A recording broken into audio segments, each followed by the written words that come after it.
իրականությունից, Իդեպ միջև մենք զրուցում ենք, շատ հետաքրքիր զրույց է, Երևանում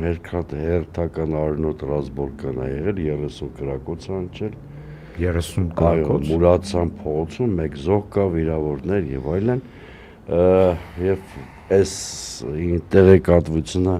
տալուց ուզում եմ անցում կատարենք մի հատ շատ կարևոր այլ թեմայի։ Թե ամբողջ իրավապահ համակարգը զբաղված է մեզ։ Զբաղված է, օրինակ ես տեսել եմ այդ Չարաբաստիկ օրը, երբ որ 70 հասցե մի անգամից խուզարկվում էր, Ծառուկյանի հետ աֆիլացված, ինչքան իրավապահ է, մեծաքանակ ինչքան իրավապահ զբաղված այդ գործընթացով։ Նույնիսկ իմ պատկերացումներում չէր կարող լինել, որ այդքան իրավապահ Հայաստանում կարող է լինել։ Դե եթե իրապահ համակարգը ամբողջովին կենտրոնացած է այս ոնց որ վակուում առաջացնում իրական հանցագործները շատ իրանց ազատ են զգում,